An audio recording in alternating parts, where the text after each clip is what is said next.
Mrs. England, I think, should be Arizona Teacher of the Year because she's not only respectful to her students, she's like funny and she helps us and she's not as strict as most teachers would be.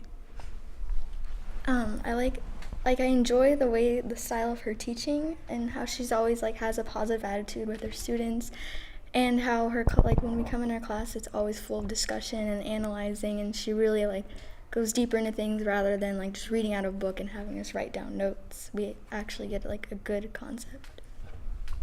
I think that the way Miss England teaches is really special because she does put us first, and she always makes sure that we understand the questions and that we get everything right, and when we're analyzing things that she makes it clear for us. And she's always so positive with everything that she teaches, and I think she impacts every student on campus just with the way that she teaches, or anybody she comes into contact with. Miss England deserves to be Teacher of the Year just because she's inspirational, not just for her students, but for other teachers, other friends, anybody, even her, especially her kids, because she's teaching them that as long as you do your best at whatever you do, you can be as great as you want to be. Yeah, you have to talk about it in front of other people. For some of us, we do not like to do that. Okay, so you have to be kind of brave to be able to share your ideas in front of others. Yes? You have to say what you think is right. Yeah, and if you're not sure if it's right or not, that can be a little scary, right? Also, you don't have that benefit of me calling on you. So I'm not gonna say, oh, we haven't heard from Shelby in a while, I'm gonna call on him. So that means Shelby has to be brave enough to offer his own opinion without the teacher calling on him, okay? Give me a nod of your head if this seems a little scary to you right now. Yeah, I think that teachers need to be students. I think teachers need to constantly be seeking out the newest research. They need to be going to workshops. They need to be mentored.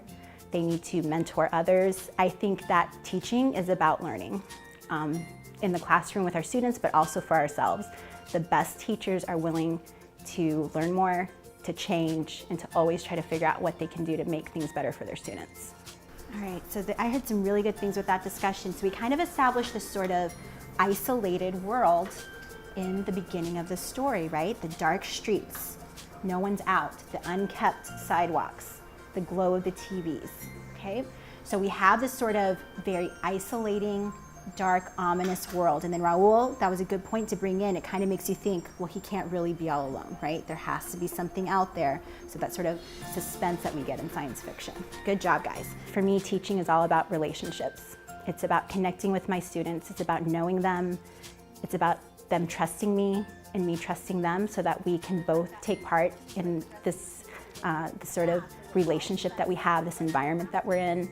So I think that them knowing I care about them, not only what they produce in my classroom, but what's going on in their lives, I think that's the most important thing that I bring into the classroom. And the main point of that is so that they know there's an adult in their lives that's going to help them find their way and be successful. My job is to help them follow their dreams to find success. And so I make that connection so that they can do that.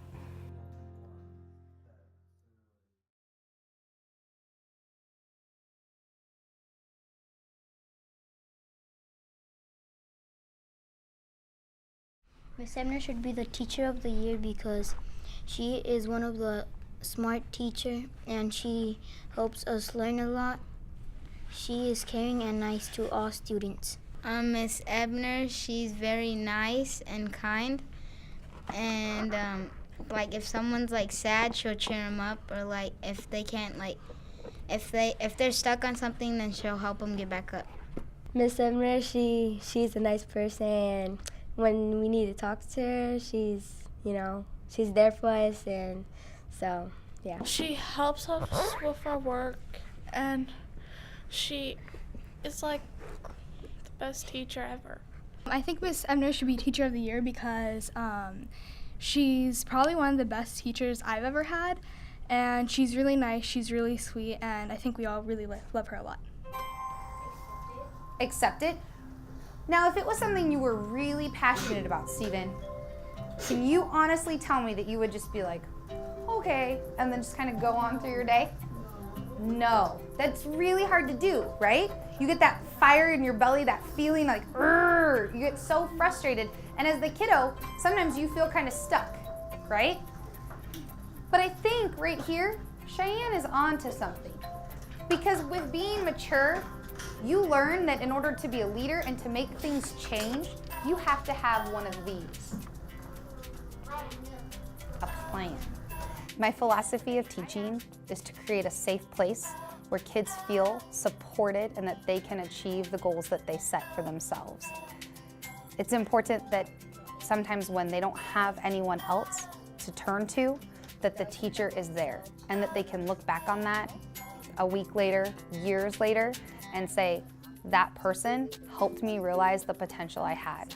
And because we see that potential so clearly in students, they can begin to see that in themselves and then hopefully communicate that to others and start to tackle those goals that they have.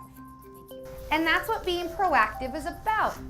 We're gonna keep trying. We're gonna come up with a plan. We're gonna figure out how to make it happen, okay? That's why it's the first habit of leadership. Everything else comes as a result of being proactive. If you sit around waiting for awesome things to happen to you, you're going to be sitting for a very long time. That's right. I think defining a great teacher is easy because you can look around and you can find them in almost every building around the state of Arizona. There are phenomenal teachers down the hallway. They are teachers who show up with enthusiasm, teachers who are willing to do a little extra, to go that extra step for students and staff. They are the teachers who work late, come in early, but have fun. They still enjoy what they do, and that's communicated to the students, and then the students have fun while they're here. And the best way to encourage lifelong learning is to be enthusiastic and passionate about what you're doing, because then the kids will believe it and they will trust you because you're showing them who you really are. So the great teachers that we have around here, they come in with enthusiasm, smiles, and they're always willing to take one more step or do one more thing to help make it a better environment for our students. Awesome! I love it! That is amazing!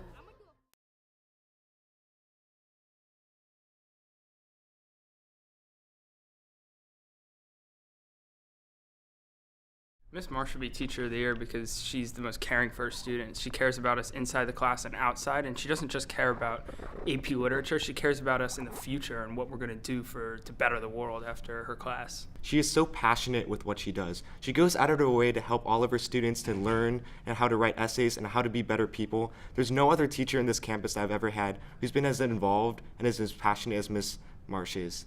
Miss Marsh, she taught me like what type of a politician I want to be when I'm older. She would bring in all these amazing people. I would hear how I can make a difference, how they're making a difference. I cultivated into the person that I want to be. Without Miss Marsh, I would really have that spot empty in my life. She cares about her students, she cares about the world around us, and she wants to imbue us with the world knowledge that one day is going to make us like people who will change the world. So that's why I think Miss Marsh should be Teacher of the Year. Yeah, but she's not. The narrator indicates that the particular nature of Emma's upbringing, not like right there when the governess leaves. So it's going to be far more positive. It is not going to be despondent. That's too negative. Yeah, you got it. My philosophy of teaching is to make students feel valued. That's really it. Everything else is a vehicle. I mean, I love the literature that I teach, and I think that helps, but ultimately, I want them to feel valued, because if they feel valued, experience tells me that they will work harder and challenge themselves and hopefully extend beyond what they even thought they were capable of doing. What I want you to do is tally up how you did alone versus how you did in groups. Maybe there won't be an answer, maybe they'll be the same, maybe they won't, but I'm always interested to see who scores better alone than in a group, because I wonder if that means you have lost your voice and you're not speaking up quite enough, although this is we've got a lot of we have a lot of bold personalities in this class. When I get up in front of a classroom, honestly, it feels like magic. It really does. There's this give and take between me and my students that I don't even know always where it comes from. And I love the idea of showing them or helping them see the bigger picture of life, helping them understand how the broader contemporary events of society fit into what we're learning in the books themselves, and how the things that impacted Othello, for example, don't really change. They're still impacting society today, which is one of the reasons that great authors like Shakespeare are still around and still read, because he dealt with universal truths. And I love helping the students see those universal truths. And I think the magic comes in that they help me see more of the universal truths as well.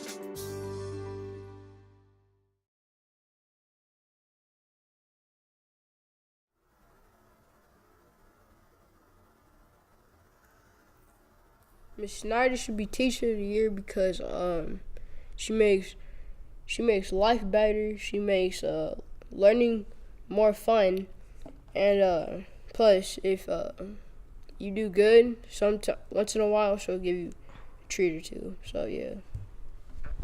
I think Miss Snyder should be Arizona Teacher of the Year because she helps you learn, and I think she should be recognized for what she does in the classroom, and I think teachers can learn from her. I think Miss Snyder should be Teacher of the Year because she's just so fun and entertaining, while at the same time she's just teaching us whatever we need to learn. Mrs. Snyder can really connect or relate to her students, and sometimes she can do it in really funny ways. Also, when it comes to teaching, she is very thorough with the lesson, and if you ever need help or get stuck on an area, she will guide you through it without ever giving up on you. When you all go back to your seats, one of you is going to have contaminated saliva. Now, you don't know which one it is, and you won't know until we get to the very end when we use our disease indicator to go back and track, did you get infected, right? Did you get the disease? Now, in real life, let me ask you this. How many of you are hoping that you're going to catch the disease or the virus? So I see a few of you. All right, are you excited to catch a disease today? Kind of. Why are you excited? Okay, who can tell me, why do you think Anise is excited? Why do you think Anise is excited? It's going to be a fun activity. So why else, Noelle? To see the reaction, right? How many of you guys want to see the reaction, what's going to happen, right? I do. It's kind of exciting to see. But do you think in real life, if you catch a disease or virus, do you think that that's exciting? No. There is no curriculum that's more important than human connection. And what I do is I help my students to be connected to each other, connected to the community, to real world problems, and to their own belief that they can be somebody special. I'm hoping that some of you will grow up to be the scientists and the doctors that are going to find better ways of preventing the spread of disease and viruses, right? There's something that happens when the light bulb goes on. And it sounds cliche because we talk about the light bulb moment often, but when you can connect with a student and dispel self-doubt and ensure that they understand what they're capable of, and you see the look in their eyes when they believe in themselves, when they get it, when they realize that, oh, I can do this, then magical things happen. They feel good about themselves, and then they start to interact, and they're innovating. And so my philosophy is that it's important to be connected and to feel a sense of belonging. And when everyone belongs, then we're all thriving. Yep, that's right.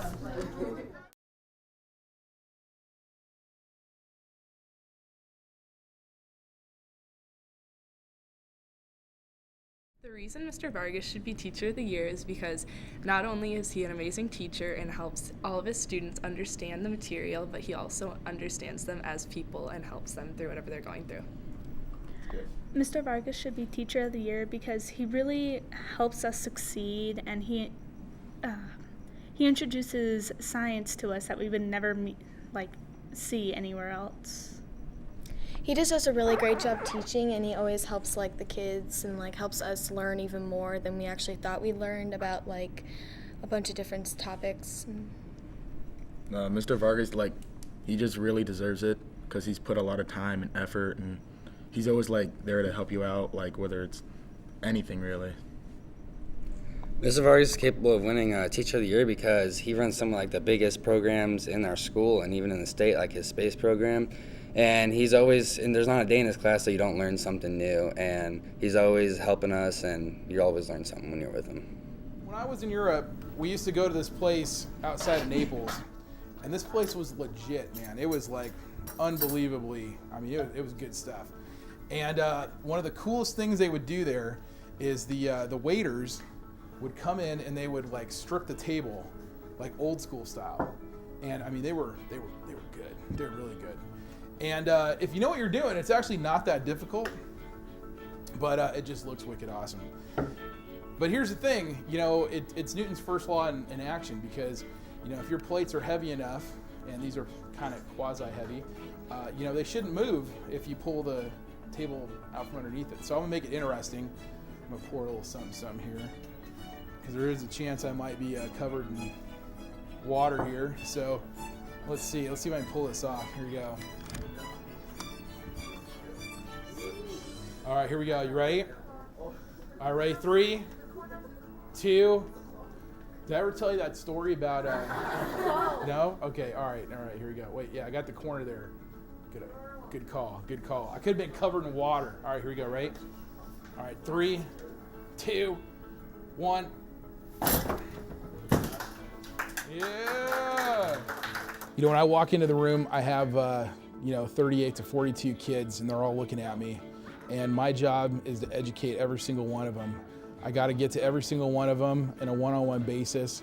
I got to educate them in the fundamentals of physics, but more importantly, I got to teach them life skills. And I got to teach them how to be a citizen. I got to teach them how to do the right thing. I got to teach them right from wrong. I got to make sure that they understand that I care about them and that they're cared about. And sometimes that's a lot harder than it sounds. I also got to do that by maintaining, decorum. Sometimes my kids would say I'm kind of strict, but they'll also tell you that I'll do anything for them. And I think when you bring that combination together, you got a winning formula. Nothing? That's awesome. Isaac Newton, man. Students today, they want to be led. They want to be taught. They want to be, directed to, hey, what do I got to do? Tell me what I got to do. And they'll follow you if they believe in you. And as long as you're willing to, put forth effort and show them that you're willing to put forth effort, they will follow you. It's real life, and it's very awesome getting a chance to be involved in those kinds of life experiences with students, and I love it. Nice! I want redemption. Skills, baby. I want skills.